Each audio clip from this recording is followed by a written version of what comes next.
Chapter 8, Issue of Debentures. Now, first point is, what is debenture? Debenture is a debt for the company. In case of public limited company, loan can be procured, means finance can be procured from different sources like equity share capital, preference share capital, bank loan, debentures. यहाँ पे हम chapter में debentures के बारे में जानने वाले. Debenture is a long term source of finance just like bank loan, and it's a liability for the company. Why liability? Because the amount which is procured by way of bank loan or debenture, fixed rate interest is to be given to the debenture holders or the loan provider. Means it's a liability, and in most of cases it's a secured liability. Secured liability means assets are given in security for this type of liability. जैसे हम bank से loan लेते हैं तो loan provider एक ही होता है, वैसे ये पब्लिक से लिया जाता है loan. Means public invitation, public is invited for subscription of debentures just like subscription of shares, and same procedure is followed for issue of debentures. तो उसके लिए ये प्रैक्टिकल क्वेश्चन से समझते हैं यहाँ पे. First of all important point is debenture is a डेब्ट for the company. The debenture holder, the person who hold such debenture is known as a debenture holder. Debenture holder is a financial creditor for the company, and proof for holding such debenture is debenture certificate. Important point is face value of debenture can be called in parts, means the total amount of debenture can be called in parts just like equity share capital. First part is called application. After application next stage is allotment and then calls. यहाँ पे जो practical question लिया है हमने SS limited, उसमें debentures 2000 debentures are to be issued of ₹100 each. Application 25, allotment 25 and call is 50 rupees. Total face value 100. First entry is bank to debenture application 2000 into 25, 50,000 rupees. Being application money received, first application money is received, then debenture application to debenture, this application money is transferred to debenture 50,000. After that debenture allotment to debenture 8% debenture, being allotment money due, यानी debenture holders के पास से अब allotment का amount due किया जा रहा है. then debenture allotment money received, उसके लिए bank to debenture allotment. Debenture call money is due, debenture call to 8% debenture, being call money is due, and when call money is received, bank to debenture call, being call money received ₹1 lakh. तो हर एक stage की यहाँ पे दो entry है. Application के stage पे 2 entry है, bank to debenture application and then debenture application to 8% debenture. Important point यहाँ पे रेट ऑफ इंटरेस्ट मेंशन करने का, कि भाई डिबेंचर्स के साथ रेट ऑफ इंटरेस्ट हमेशा मेंशन करना है. 8%, 10%, 5% जो भी है वो rate of interest is to be specified. जो अकाउंट है other than this bank and debenture, वो है debenture application, debenture allotment and debenture call. This accounts are temporary accounts just like share capital transaction. तो पहले वो open होता है और बाद में क्लोज हो जाते हैं. जैसे debenture application account open and close when amount is transfer to debenture. Allotment money is due, allotment money received, call money due and call money received. So at last after this complete procedure जो entry बनेगी वो होगी bank to debenture, यानी 2 ही account affected होंगे, bank and 8% debenture. तो इस तरह से नॉर्मल प्रोसेस है इश्यू ऑफ डिबेंचर का. नेक्स्ट केस जो है उसमें 40,000 debentures 10% each, 10% interest rate of ₹100 each, and lump sum amount is called. Lump sum amount means पूरा अमाउंट एक साथ मंगा लिया गया है. 60,000 डिबेंचर की एप्लीकेशन आई, इसलिए bank to debenture appli and allot. Lump sum में जब भी अमाउंट आएगा application and allotment combine account open होता है, इसलिए bank to debenture appli and allot, and after this debenture appli and allot will be transfer to 10% debentures and excess amount will be refunded to the applicants. क्योंकि यहाँ पे 60 lakh rupees आए और हमें debenture issue करने सिर्फ 40 लाख के, 20 लाख रुपीज यानी 20,000 की excess application into 100 rupees per debenture, 20 lakh rupees will be refund to applicants. उसके बाद प्रोरेटा की सिचुएशन है. यहाँ पे पी लिमिटेड का केस है जिसमें अप्लाइड, अलॉटेड और एक्सेस टोटल 2400 डिबेंचर्स की एप्लीकेशन आ रही है और 2000 डिबेंचर इश्यू करने हैं. एप्लीकेशन में 20, अलॉटमेंट में 20, first call 30 and final call 30. इस तरह से ₹100 की फेस वैल्यू कॉल की जा रही. अब फर्स्ट जो कैटेगरी है उसमें 1800 एप्लीकेशन पे 1800 अलॉटमेंट हो रहा है, यानी फुल अलॉटमेंट है, इसमें कुछ एक्सेस की सिचुएशन नहीं. नेक्स्ट जो है 400 डिबेंचर के एप्लीकेशन पे 200 डिबेंचर अलॉट हो रहे हैं, इसलिए जो 200 डिबेंचर का एप्लीकेशन का अमाउंट है it will be retained for allotment purpose.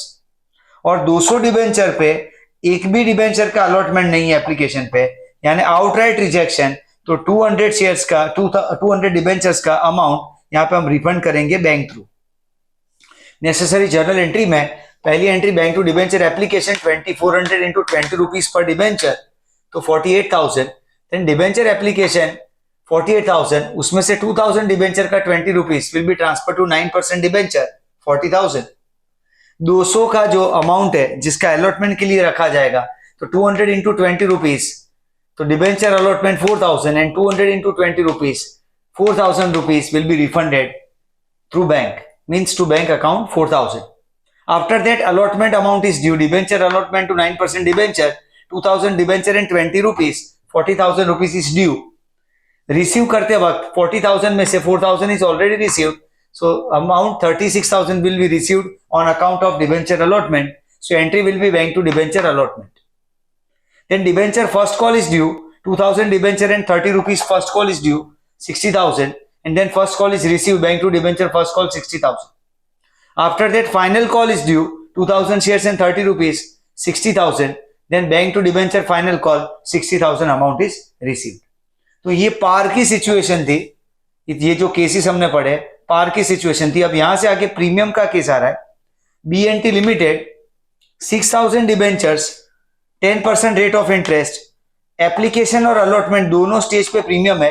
Debenture की फेस वैल्यू 50 रुपए है and issued at a premium of 15 per debenture. 15 rupees का प्रीमियम है, जिसमें 5 rupees extra called on application and 10 rupees extra called on allotment. और call money है 30 rupees. So 10 plus 5, 10 plus 10 and 30 by making total face value of 50 and premium of 15. First entry is bank to debenture application. Application is received for 6,000 debentures into 15, 90,000. Then debenture application to 10% debenture to security premium reserve. तो 6,000 पे 10 rupees will be transferred to debenture and 6,000 पे 5 rupees will be transferred to security premium reserve 30,000. After that, allotment is due. 66,000 debentures and 20 rupees is due. So 1,20,000 debenture allotment, out of which 60,000 is of face value, 6,000 into 10 to debentures 60,000, and 60,000 is of SPR security premium reserve, 6,000 into 10 to SPR 60,000. Next is allotment money is received, जो 1,20,000 due किया था वो 1,20,000 receive हुआ, bank to debenture allotment 1,20,000. Debenture call amount is due 6,000 shares and 30 rupees call, so 1,80,000 is due, and at last bank to debenture call 1,80,000 is received. Next case जो है वो discount का case है. इसमें Ken Limited 10,000 debentures of 10% rate of interest 100 each and issued at a discount of 10%. Issued at a discount of 10%. Now important point is application is 25 and allotment 75. Now first point is where this debenture discount is to be considered. क्योंकि share issue की process में सिर्फ पार और premium दो ही option थे. Debenture में par, premium and discount तीन option, तीन पॉसिबिलिटी. लेकिन जब क्वेश्चन में कोई इंफॉर्मेशन ना हो, if question is silent about where this treatment of debenture discount is to be given, कि 10% जो डिस्काउंट है, यानी 100 रुपए का डिबेंचर 90 में इशू हुआ है, तो 10 रुपए का डिस्काउंट हमें कंसिडर करना है, तो कौन से स्टेज पे? तो इन एब्सेंस ऑफ इंफॉर्मेशन हमें अलॉटमेंट के स्टेज पे कंसिडर करना है. यानी एप्लीकेशन में 25 rupees net amount to be received and allotment में 65 rupees will be received by making total 90. लेकिन ये जो अलॉटमेंट का स्टेज है वो 75 माइनस 10 का है, यानी 75 is the face value which is due, and out of this 75 10 rupees is given by way of discount, so 65 rupees is to be received from debenture holders. First entry is bank to debenture application 10,000 debentures and 25 2,50,000, and same amount will be transferred to debenture by passing the entry debenture application to 10% debentures. Then allotment is due. So debenture allotment to 10% debenture and debenture discount is debited. 75 rupees face value will be credited to 10% debenture account, 7,50,000. From this 75, 10 rupees is discount. So 10,000 into 10, debenture discount amount is 1 lakh, and 10,000 into 65, debenture allotment, which is due amount 6,50,000. And then allotment amount is received, so bank to debenture allotment 6,50,000. So this is all about debenture issued at discount. In absence of information, debenture discount account will be considered at the stage of allotment. After this, next topic is issue of debenture for consideration other than cash. This is issue of debenture for consideration of cash. Now the stage is for consideration other than cash. जैसे share issue में था वैसे debenture issue में process है. 4 different options are there for issue of debentures for consideration other than cash. Actually in terms there are 5, but 4 cases just like share capital. First one is issue for purchase of an asset. अगर हम asset purchase के लिए entry करें तो entry होगी asset to vendor. 100 रुपए की asset हम खरीद रहे हैं और वेंडर्स को 100 रुपए पे करने. Entry will B pass in the books of purchaser obviously. Now this purchase consideration means 100 rupees which is to be paid to vendors. ये 100 रुपए 3 तरह से हम डिबेंचर इश्यू कर सकते हैं. वेंडर टू डिबेंचर, अगर 100 के लिए 100 का डिबेंचर इश्यू किया जाए. Vendor to debenture to security premium, अगर 100 के लिए 80 का डिबेंचर इश्यू करें तो 20 रुपीज एसपीआर में क्रेडिट होगा. और अगर 100 के लिए हम 105 के डिबेंचर इश्यू कर रहे हैं तो वेंडर्स में 100, debenture discount debit 5 and to debentures 105. So there are 3 possibility for exchange of this consideration. Means vendors को जो पेमेंट किया जाए उसके लिए पार, प्रीमियम एंड डिस्काउंट 3 ऑप्शन है और ये हर एक केस में है. जैसे ये बिजनेस, ये एसेट परचेज का केस है. अब ये फॉर परचेज ऑफ बिजनेस, तो परचेज ऑफ बिजनेस में 2 वैल्यू आएगी, एक नेट एसेट्स होगा, दूसरा purchase consideration. Net assets is obtain by total assets minus total liabilities. अगर यहाँ पे हम 134 रुपीज की टोटल एसेट्स और 14 रुपीज की लायबिलिटी माने तो 120 रुपीज का नेट एसेट्स है. Now net assets is 120 and business is purchase, so purchase consideration can be less और more than this net assets. यहाँ पे 2 ऑप्शंस है. अगर परचेज कंसिडरेशन 132 का है यानी मोर देन नेट एसेट्स है, 120 की नेट एसेट्स और 132 का purchase consideration means 12 rupees more given to the vendors. तो 12 रुपीज जो ज्यादा दिया जा रहा है वो गुडविल का है while purchase of the business.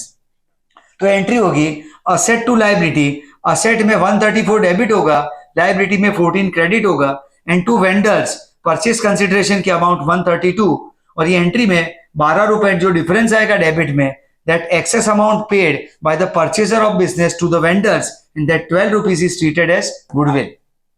But अगर रिवर्स केस हो, अगर परचेज कंसिडरेशन 105 का हो means it is less than net assets हो, नेट एसेट्स 120 की है और परचेज कंसिडरेशन 105 का है, तो बेनिफिट परचेजर को होगा बिजनेस टेक ओवर करने में, क्योंकि less amount is paid by way of purchase consideration. तो बिजनेस परचेज की प्रोसेस में इसको जो प्रॉफिट हुआ है वो कैपिटल प्रॉफिट है and hence it is transfer to capital reserve. तो एंट्री क्या होगी, assets account debited 134 to liability 14 to vendors 105 and to 15 rupees is the difference and will be transferred to capital reserve. By chance ऐसी situation आ जाए कि purchase consideration is equal to net assets, तो ना goodwill आएगा ना capital reserve आएगा, straight way asset to liability to vendor, because PC is equal to NA, so no difference between these two values. तो goodwill और capital reserve की situation ही नहीं. Then disbursement of purchase consideration जैसा हमने यहाँ पे किया था, पार, प्रीमियम और discount, same all 3 possibilities here also, par, premium and discount. यहाँ पे भी तीनों केस आ सकते हैं. तो हर एक स्टेज पे हमें पहले जैसे एसेट एक्वायर करना है, देन कंसिडरेशन डिसबर्समेंट यानी payment of consideration, then business take over करना है, उसके बाद पेमेंट ऑफ कंसिडरेशन. तीसरा केस जो है वो इनकॉर्पोरेशन एक्सपेंस का है, तो उसके लिए इनकॉर्पोरेशन एक्सपेंस टू प्रमोटर्स.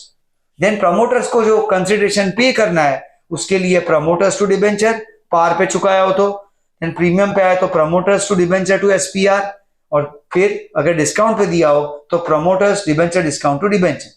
यहाँ पे हमने मेंशन नहीं किया था ये बिजनेस परचेज में consideration disbursement, but it is same like this purchase of asset. यहाँ पे भी vendors to debenture to SPR and vendors debenture discount to debentures. ऐसे तीनों ऑप्शन ये बिजनेस परचेज में भी आएंगे कंसिडरेशन डिसबर्समेंट के लिए.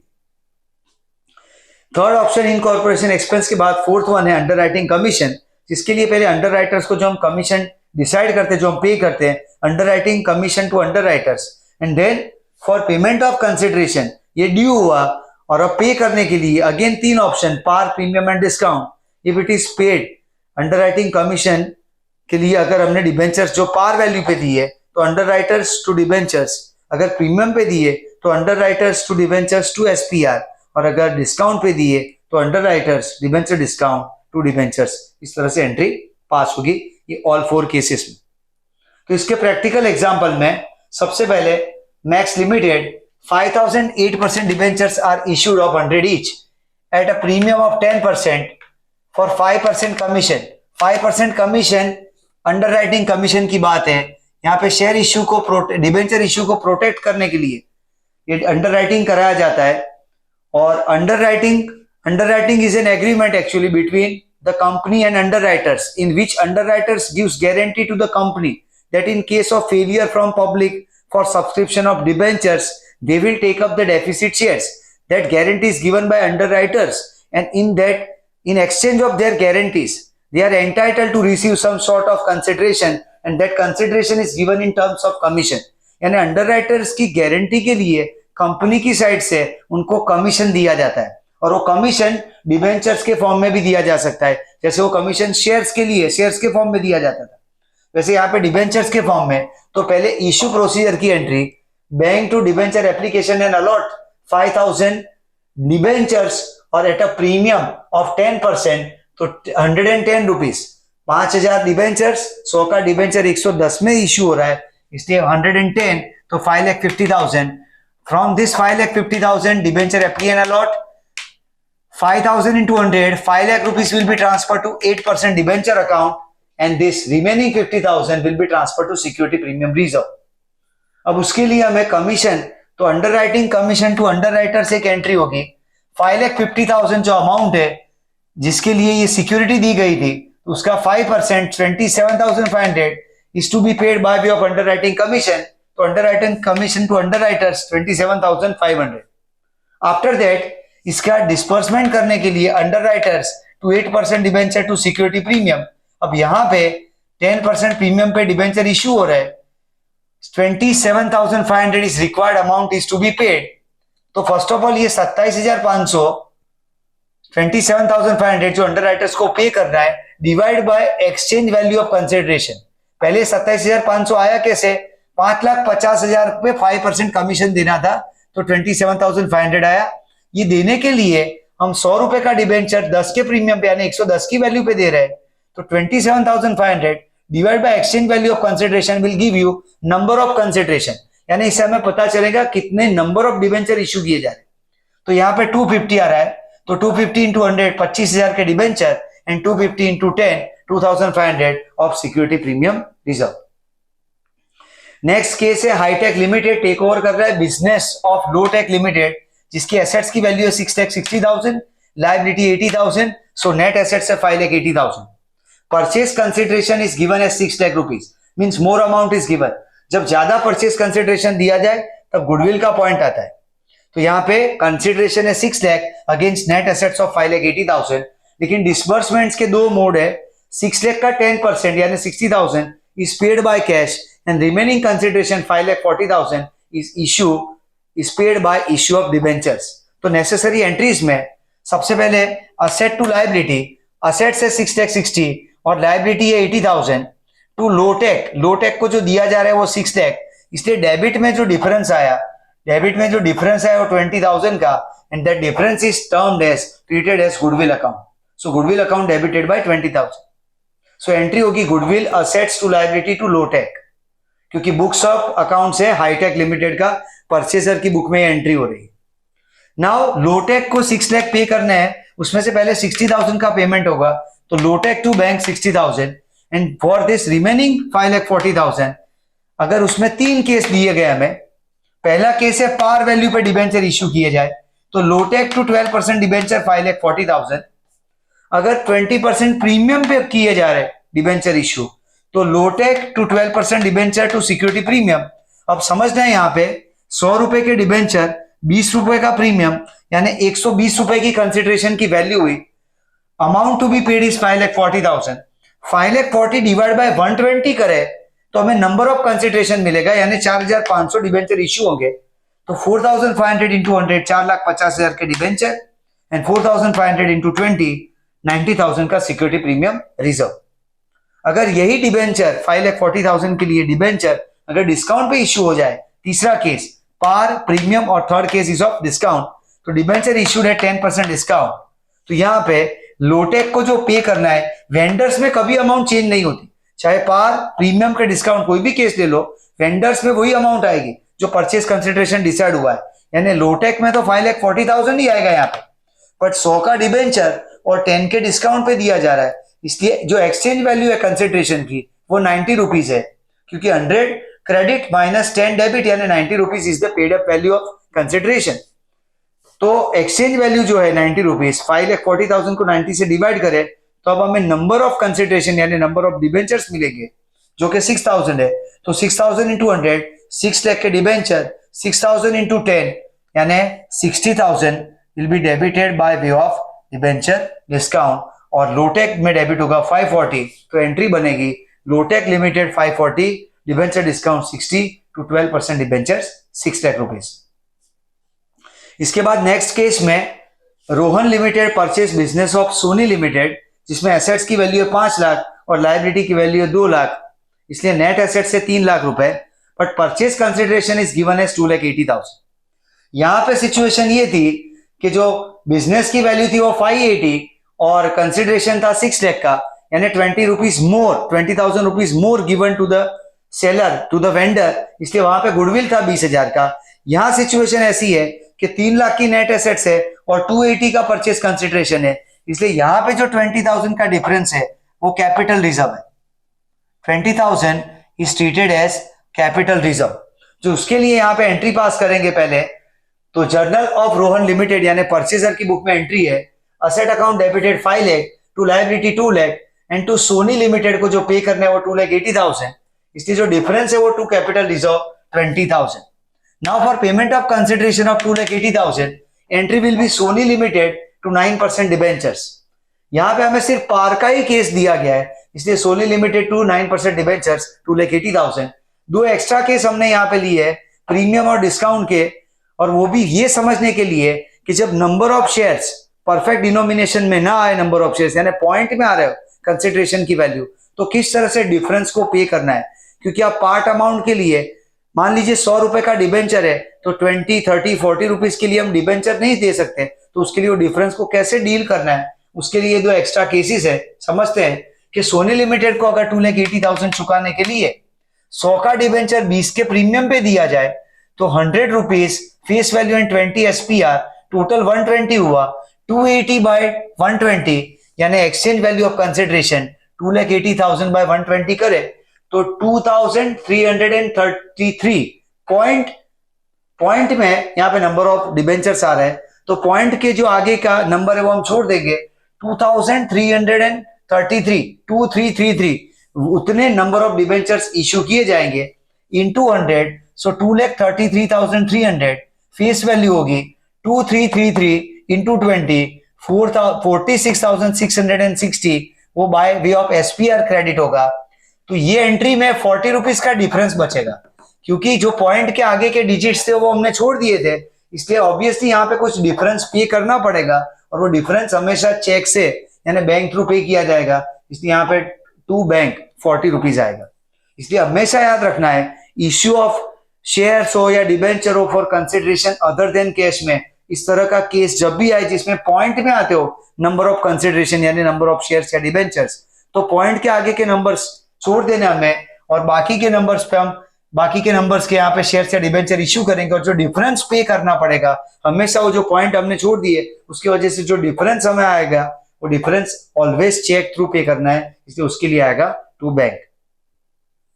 नेक्स्ट जो केस लिया वो सोनी लिमिटेड के लिए, उसमें डिस्काउंट वाला केस लिया है कि 100 का डिबेंचर अगर 10 के डिस्काउंट पे इश्यू किया जाए तो 90 रुपीज होगी कंसिडरेशन वैल्यू, एक्सचेंज वैल्यू तो 2,80,000 डिवाइड बाय 90 करने पे यहाँ पे जो नंबर ऑफ डिबेंचर्स आएंगे वो है 3,111 पॉइंट समथिंग, पर हमें यहाँ पे 3,111 लेने, इंटू 100 करने पे डिबेंचर की वैल्यू आएगी 9% डिबेंचर की 3,11,100, डिस्काउंट आएगा 3,111 इंटू 10 31,110 और यहाँ पे सोनी लिमिटेड की अमाउंट तो फिक्स है 2,80,000, इसलिए जो डिफरेंस आएगा 10 रुपए का, that 10 rupees will be paid by cheque, so उसके लिए आएगा टू बैंक अकाउंट। तो ये 4 केसेस है इश्यू ऑफ कंसिडरेशन के, issue of debenture for consideration other than cash के 4 केस जो नॉर्मल में शेयर इश्यू में भी थे, for purchase of asset, for purchase of business, for purchase of asset, for purchase of business, for incorporation expenses and for underwriting commission. 5वां case जो है जो स्पेसिफिकली डिबेंचर के लिए है वह debenture issued as collateral security. Share में सिर्फ 4 थे, यहां पे 5वां केस आ रहा है debenture issued as collateral security. अब कोलेटरल सिक्योरिटी वो सपोर्टिव सिक्योरिटी है जब लोन प्रोक्योरमेंट के लिए हमारे पास एसेट्स इनसफिशिएंट हो। मान लीजिए कंपनी के पास इनसफिशिएंट एसेट है और उसको लोन लेना है बैंक के पास, तो 5 लाख की लोन के लिए अगर 3 लाख की एसेट है तो बाकी के 2 लाख के लिए जो एडिशनल सपोर्टिव सिक्योरिटी इशू की जाती है उसको कोलेटरल सिक्योरिटी कहा जाता है। कई बार लोन की अमाउंट जितनी सिक्योरिटी देने के बाद भी इन सपोर्ट समटाइम्स कोलेटरल सिक्योरिटी के तौर पे डिबेंचर्स कैन बी इशूड। तो यहाँ पे टॉपिक वही है, issue of debenture as collateral security और सपोर्टिव सिक्योरिटी, यानी सेकेंडरी सिक्योरिटी के तौर पे दिया जा रहा है। तो उसके लिए अकाउंटिंग ट्रीटमेंट समझनी है। सबसे पहले जो लोन प्रोक्योरमेंट है उसकी एंट्री फिक्स है बैंक टू बैंक लोन। सवाल ये है कि जो डिबेंचर हम कोलेटरल सिक्योरिटी के लिए दे रहे हैं उसकी ट्रीटमेंट कैसे की जाए, क्योंकि ये जो डिबेंचर्स है कोलेटरल सिक्योरिटी के वो पैसिव मोड में है, यानी उस पर इंटरेस्ट का कोई ऑब्लिगेशन नहीं है। सिचुएशन ये है कि बैंक को सिक्योरिटी के तौर पे डिबेंचर दिए जाते हैं। अगर कंपनी की साइड से अगर कोई डिफॉल्ट होता है लोन रीपेमेंट में, प्रिंसिपल में या इंटरेस्ट अमाउंट में, तो कंपनी के पास ये अथॉरिटी रहती है कि जो डिबेंचर्स है कोलेटरल सिक्योरिटी वाले, वो डिबेंचर्स को बैंक ओपन मार्केट में सेल ऑफ कर देता है और उस ओपन मार्केट में सेल ऑफ करने से अपना लोन का और इंटरेस्ट का अमाउंट बैंक रिकवर करता है। फिर कंपनी के लिए इंटरेस्ट का और रीपेमेंट ऑफ प्रिंसिपल अमाउंट का बर्डन डिबेंचर के फॉर्म में बढ़ जाता है। तो इस तरह से एक इनडायरेक्ट कंट्रोल इंपोज करने के लिए, एक मॉरल कंट्रोल के लिए हमेशा बैंक की साइड से टुवर्ड्स कंपनी दैट डिबेंचर्स का एक कंट्रोल के तौर पे कोलेटरल सिक्योरिटी के लिए डिबेंचर्स रिसीव किए जाते हैं। तो उसकी ट्रीटमेंट है, सबसे पहले बैंक लोन के लिए accounting treatment, bank to bank loan entry होगी। नो एंट्री फॉर डिबेंचर, अगर हम कोई एंट्री ना करें डिबेंचर की, 100 रुपए की लोन के सामने डिबेंचर दी है 200 रुपए के, चलो 200 रुपए के डिबेंचर इशू है, लेकिन हम उसकी कोई एंट्री ना करें तो उसको सिर्फ नोट के फॉर्म में मेंशन किया जाएगा। Debenture will be shown in balance sheet as a note. तो किस तरह से होगा, एक एक्सट्रैक्ट बैलेंस शीट है यहाँ पे जिसमें पहला टाइटल इक्विटी एंड लायबिलिटी में जो long term borrowings non current liability का केस है उसमें लॉन्ग टर्म बोरोइंग्स में 100 रुपए का लोन शो किया जाएगा। और लोन के लिए नोट्स टू अकाउंट में लॉन्ग टर्म बोरोइंग्स में बैंक लोन है 100 रुपए का, और उसके साथ यहाँ पे नोट के फॉर्म में आएगा कि secured by issue of debentures as collateral security of ₹200, secured by issue of debentures as collateral security of ₹200। इसलिए 100 की लोन के लिए 200 के डिबेंचर एज सिक्योरिटी दिए गए। तो यहाँ पे सिर्फ disclosure bye way of note है क्योंकि यहाँ पे कोई अकाउंटिंग एंट्री नहीं की गई। लेकिन सेकंड ऑप्शन ये है कि अगर हम उसके लिए कोई एंट्री पास करें तो बैंक लोन की एंट्री तो बैंक टू बैंक लोन होगी, लेकिन डिबेंचर के लिए डिबेंचर अकाउंट क्रेडिट करना है। एंट्री में डिबेंचर अकाउंट क्रेडिट होगा, लेकिन कंसिडरेशन के तौर पे डिबेंचर के लिए सामने कुछ नहीं मिल रहा है, इसलिए temporary debenture suspense account is debited. So entry will be debenture suspense to debenture 2 lakh rupees. अब इसका डिस्क्लोजर कैसे होगा, बैलेंस शीट में अगर एंट्री पास की हमने तो इक्विटी एंड लायबिलिटी में नॉन करंट लायबिलिटी में लॉन्ग टर्म बोरोइंग्स में 100 रुपए शो करना है, जिसके लिए नोट्स टू अकाउंट्स में लॉन्ग टर्म बोरोइंग्स में बैंक लोन का 100 रुपया रहेगा, और यहाँ पे debenture issued as collateral security 200, और उसमें से डिबेंचर सस्पेंस माइनस करके आउटर कॉलम में यहाँ पे 0, यानी लॉन्ग टर्म बोरोइंग्स की टोटल अमाउंट आएगी 100 रुपीज। यानी यहाँ पे सिर्फ ये 2 अकाउंट मेंशन करने हैं, debenture and debenture suspense. Internally set of होके यानी माइनस होके उसकी नेट अमाउंट हमेशा 0 आएगी। यहाँ पे सिर्फ नोट के फॉर्म में आया है, और यहाँ पे दोनों account debenture and debenture suspense आ रहे हैं क्योंकि उसके लिए हमने एंट्री पास की है। ये जो issue of debenture as collateral security, इसमें 2 इंपॉर्टेंट पॉइंट और समझने हैं। फर्स्ट पॉइंट ये है कि जब बैंक की लोन रीपे कर दे कंपनी, रीपे कर दे तो ये जो सपोर्टिव सिक्योरिटी के डिबेंचर्स थे वो बैंक की साइड से कंपनी को लौटा दिए जाते हैं, तब ये जो एंट्री है डिबेंचर सस्पेंस टू डिबेंचर, इसकी रिवर्स एंट्री पास होती है debenture to debenture suspense, and by passing that entry debenture to debenture suspense, this both this account will automatically get cancelled, will disappear from the books of accounts. वो अपने आप cancel हो जाएंगे क्योंकि इसकी reverse entry पास हो रही। जब इश्यू किए थे तब डिबेंचर सस्पेंस टू डिबेंचर, और जब लोन रीपे हो जाए और वहां से डिबेंचर वापस मिले कंपनी को, तब एंट्री पास होगी debenture to debenture suspense, and both this account will be disappear.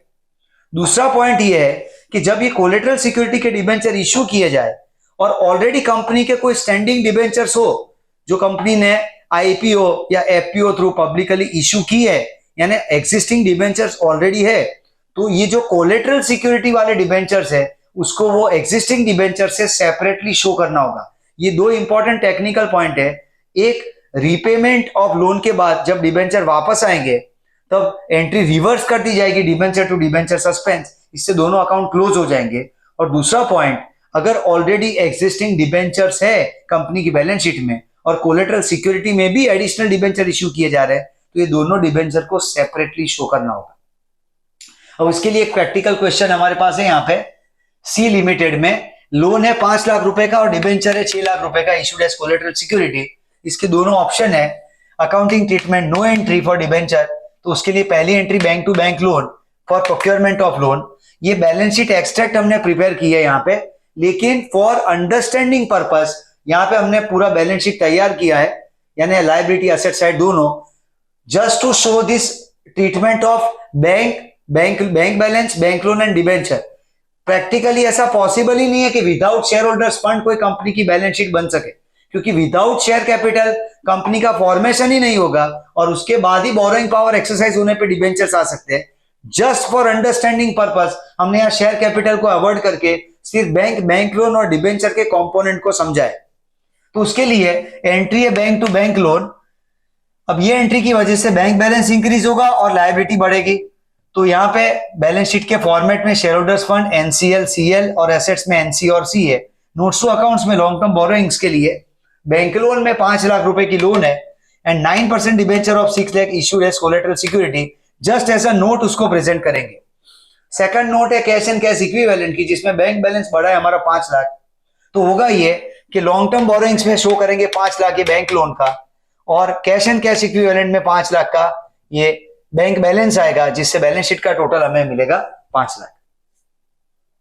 अगर एंट्री पास कर रहे हैं हम कोलेटरल सिक्योरिटी वाले डिबेंचर्स के लिए, सेकंड ऑप्शन, फर्स्ट था कि no entry for debenture as collateral security, second if entry is made for debenture as collateral security, तो उसके लिए लोन की एंट्री तो एज इट इज आएगी बैंक टू बैंक लोन, यानी बैंक बैलेंस बढ़ेगा और बैंक लोन बढ़ेगा, लायबिलिटी बढ़ेगी।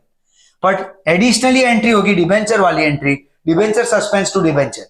तो डिस्क्लोजर होगा बैलेंस शीट एक्सट्रैक्ट में, इक्विटी लायबिलिटी में share holders fund NCL NCL, assets में NC NCA, notes to accounts में लॉन्ग टर्म बोरोइंग्स में बैंक लोन आएगा 5 लाख का, फिर डिबेंचर में से डिबेंचर सस्पेंस अकाउंट माइनस करके नेट अमाउंट उसकी 0 बताएंगे, यानी लॉन्ग टर्म बोरोइंग्स की टोटल अमाउंट आएगी 5 लाख। तो जस्ट एज अ डिस्क्लोजर उसको बताना है लॉन्ग टर्म बोरोइंग्स की नोट में, तो ये माइनस करके यहाँ नेट वैल्यू 0 होने पे लॉन्ग टर्म बोरोइंग्स का अमाउंट आएगा 5 लाख, इसलिए यहाँ पे एलटीबी में 5 लाख एंड कैश इक्विवेलेंट यानी बैंक बैलेंस के तौर पे आएगा 5 लाख।